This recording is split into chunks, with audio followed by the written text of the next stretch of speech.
The Queen Mary 2 is often called the only ocean liner still in service. She launched in 2004, becoming the first true transatlantic express liner since the QE2 back in 1969.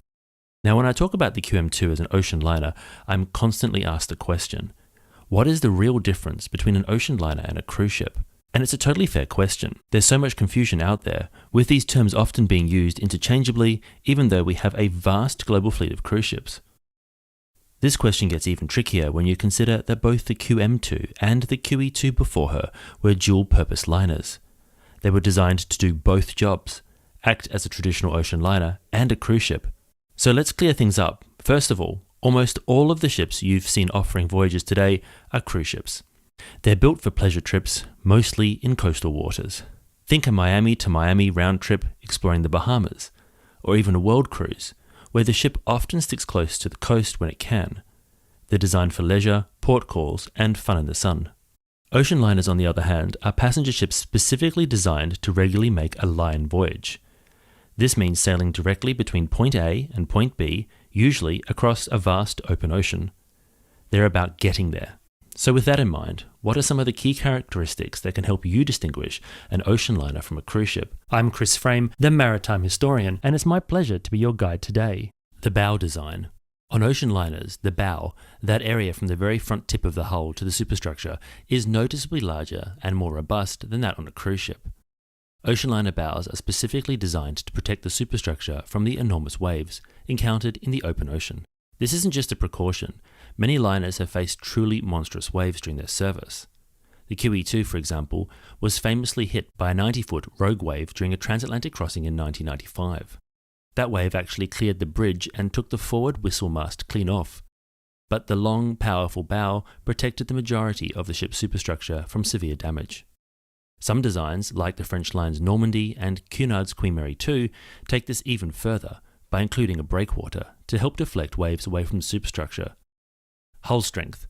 Liners are simply stronger than cruise ships. Ocean liners are built as extremely robust vessels, with steel noticeably thicker than what you'd find on a cruise ship. This is crucial to ensure the ship is strong enough to withstand the heavy seas it will encounter in the open ocean year after year. A perfect example is the Queen Mary 2, which has steel plates between 28mm and 30mm thick.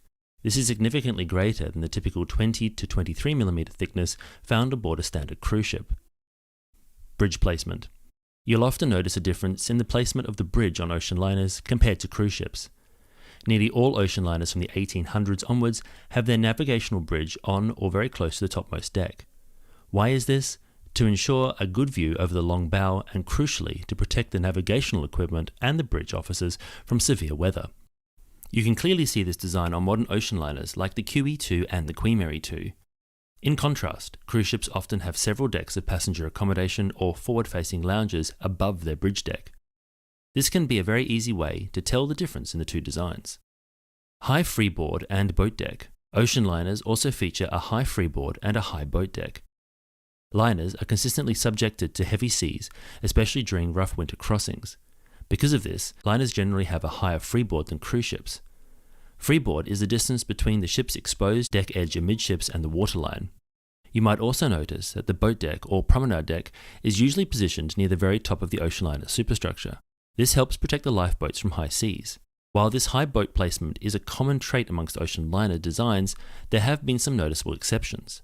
The Queen Mary 2, for instance, has a high freeboard, yet her exposed deck and boat deck appear to be placed amidships. However, this makes more sense when you realise, due to the sheer size of the ship, her boat deck is approximately the same height above the waterline as QE2's was. Cruise ships, on the other hand, generally have a lower freeboard, and their boat deck is quite often situated lower within the hull. Speed. Ocean liners are also very fast. They're designed to undertake a scheduled, timely voyage, and as such, they generally require much more speed than a cruise ship. Cruise ships, by contrast, are usually designed to meander at a more leisurely pace from port to port. The fastest ocean liner of all time was the SS United States, which entered service in 1952.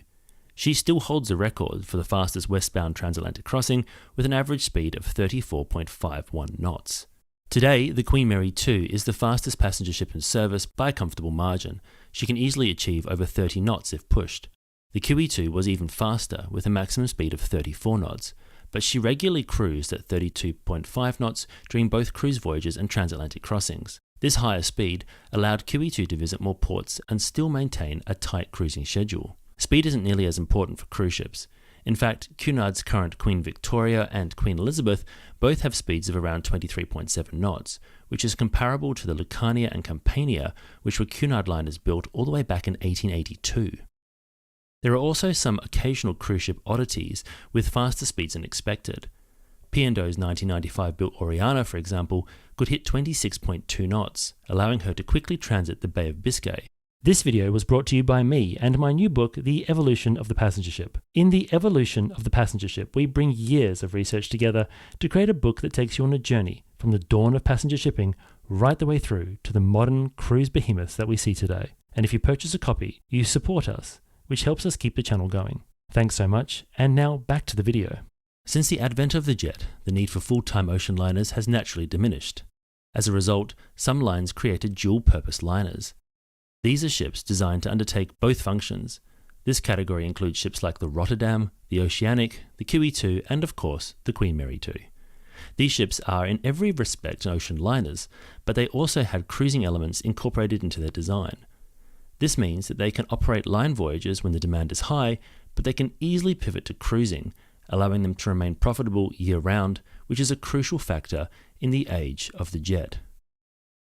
If you found this video interesting, please don't forget to give it a like, and if you're interested in this kind of content, please subscribe to the channel. It'd be great to have you on board. As always, a special thanks to our channel members who help make these videos possible.